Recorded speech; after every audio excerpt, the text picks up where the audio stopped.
Now, as I had mentioned in the prior video, the British North American colonies along the east coast of North America were very religiously diverse from at least a Christian standpoint. Okay, so many different Christian viewpoints and denominations were reviewed in that era, in the late 1600s and early 1700s. You had a numerous amount of different Christian belief sects that practiced their faith somewhat freely. And I say somewhat freely because obviously, yeah, some colonies had an official religion, like in Maryland and Virginia, the Church of England was officially recognized, even though they did allow others. They didn't necessarily hardcore stick with that as the 17th century rolled into the 18th century. Even Puritan Massachusetts started to lax a bit with some of their puritanical viewpoints. So you had a number of different belief structures between Protestants and, of course, Catholics among Christian faiths in British North America. That was incredibly different than what you saw out of pretty much every European entity. There was no such thing as religious tolerance. Either you were the religion that the state recognized, or you followed Catholicism, or you were Church of England, or you were persecuted because you were a particular denomination here, or maybe you were a Calvinist and you believed in this, but those folks over there didn't. And there's a lot of strife and a lot of animosity. Whereas that animosity existed in English North America, there was still a tolerance level and ability to practice freely that did not exist in anywhere in Europe, really. That's what made British North America different. That's another thing that makes the United States different to this day. You are free to practice your religion. Now, some folks are human and they're not going to like that necessarily. There's still religious strife to this day. But at least you are free. You don't have a theocratic entity mandating that you practice a certain faith. You are free to practice in and about. As long as you still adhere to societal and government laws, there is a separation of church and state in our country. We'll talk about that in a few chapters, how we formulate our government. But otherwise, Catholics around this time were around in British North America. The majority of them practiced in Maryland. So even though Maryland was formally a Church of England colony, they could still practice. Oftentimes they were persecuted because they were deemed to have been dangerous. English North America really did not like French Canada. One, because France was their arch rival, and two, because most French Canadians were Catholic. So that's kind of a double whammy. And the English, in particular, were skeptical of those who followed Rome. Even though the difference between the Catholic Church and the Church of England is exceptionally minimal. Wars are fought between the Church of England and Catholics around this time, even though liturgically they're identical. It's amazing how Christians sometimes do that to each other.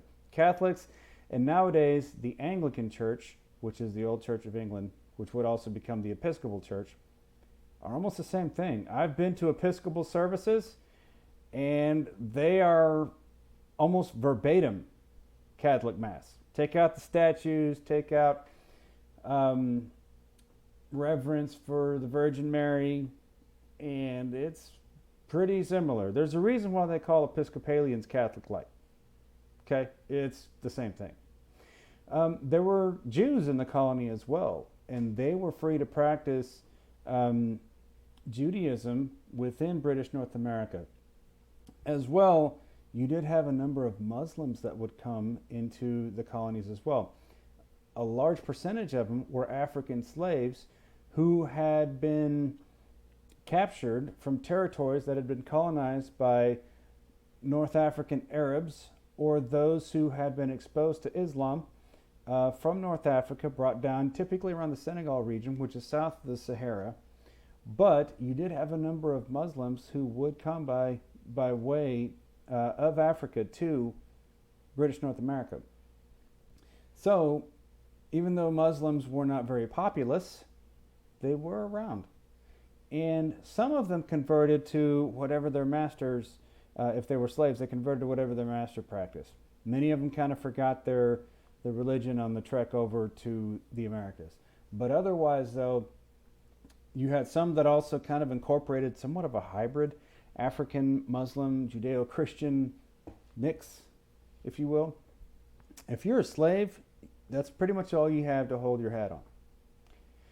And to get by, if you can piecemeal a few different things here and there, you're going to desperately try and do that. So that's one of the things that makes the United States today different. We were founded as a hodgepodge of people from different backgrounds, religious faiths, and viewpoints, and we've kind of merged from that standpoint. You are free to practice whatever religion you have as long as you're not breaking any laws or anything like that. You can be Muslim in this country. You can be Jewish in this country. You are free to have practice of any Christian faith that you have. You are free to not have any faith. Okay? There is a separation of church and state. Okay? So there is no legal requirement to follow any sort of faith doctrine. Even though this country was largely founded upon Christian principles, you are not required to be any sort of Christian faith. Okay? Or any faith, no matter therein.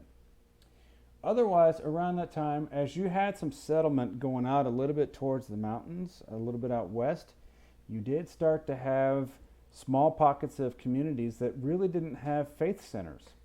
They didn't really have the background to practice their faith. Maybe they had a Bible, but many of them couldn't read, and they didn't really have a place to congregate anywhere nearby.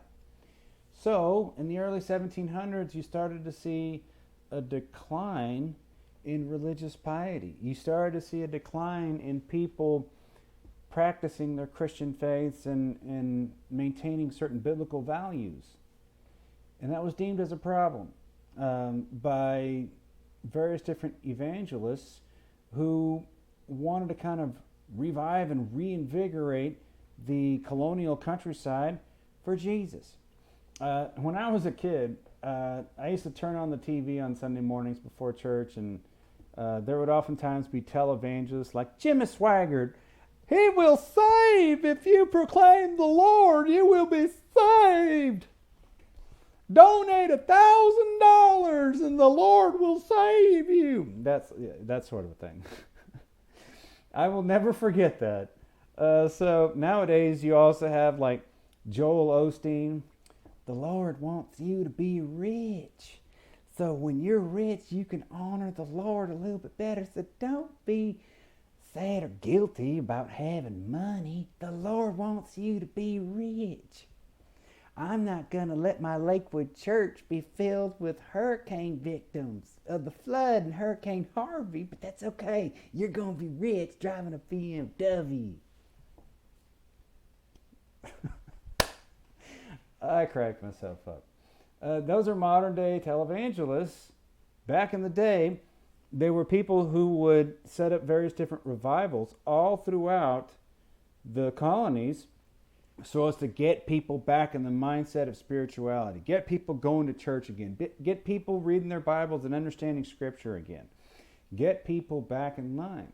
And it was around this time that you had evangelists like George Whitefield who would do just that. George Whitefield was an evangelist in the Great Awakening era in the early 1700s to get people to do just that, to bring them back to faith, bring them back to church. The modern-day Methodist Church was also founded around this time. In the early 1700s, you had John and Charles Wesley, who began their practice of Methodism, which liturgically is more in line with Catholics and Episcopalians, although also being different. But their practice became popular in various different parts of the colonies, and it was part of the overall evangelical awakening in the colonies around that time to help bring people back. And you had folks around that time, new lights and old lights, people who subscribed to the new evangelism of the era. We're going to bring ourselves back to the Lord. And then you also had some old lights who adhered to more traditional spiritual involvements. You know, your stark Catholics. You know, that sort of that sort of a thing.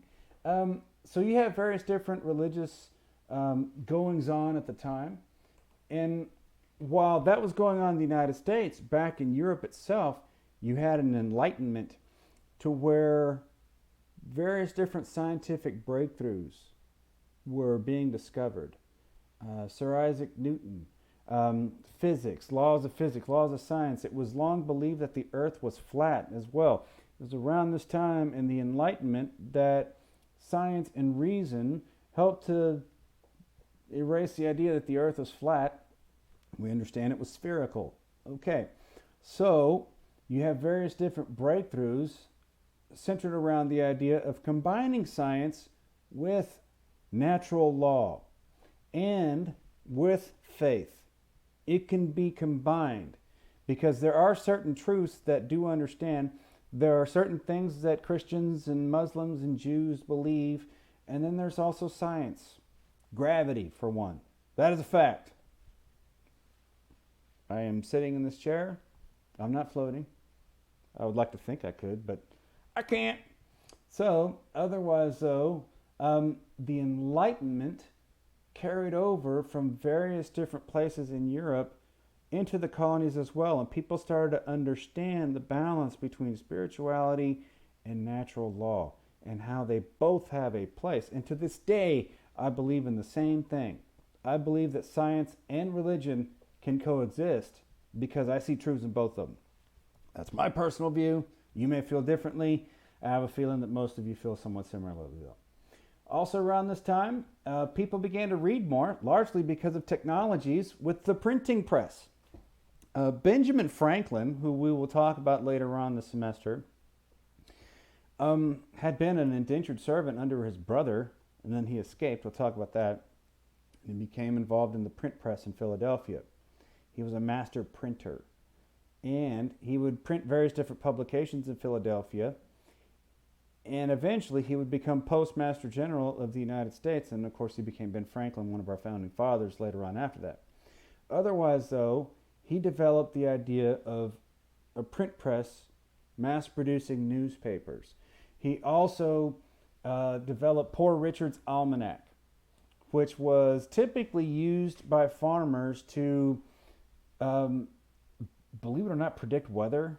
It was highly unreliable, but it was thought, oh, well, the almanac says we're going to have a dry fall, so we need to plan our fall accordingly. And it would have stories. It was kind of like a Reader's Digest type thing with also some climate discussions as well. So that's what an almanac was. But also around this time, because you had an interest in developing public schools, you had some first public schools initiated both kind of secondary plus also college. You had some colleges develop around this time. The University of South Carolina, for example, early 1700s. Same thing for North Carolina. Because there was an observation of the Enlightenment and natural law, you saw a rise in the interest in science and scientific knowledge, which would further increase the desire for technology, which would improve medical relations. We talked about bloodletting a little bit ago. It was around this time that bloodletting was now finally seen as being archaic.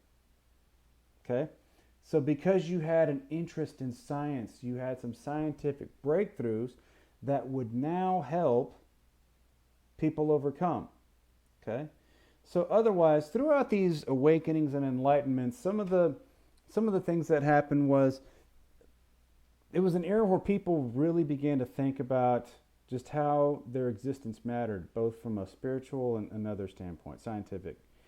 And then you had women and maybe like second-born sons, people like that who were somewhat marginalized in white colonial society. Typically firstborn children, especially if they were a male firstborn child, got pretty much all the inheritance and anything like that.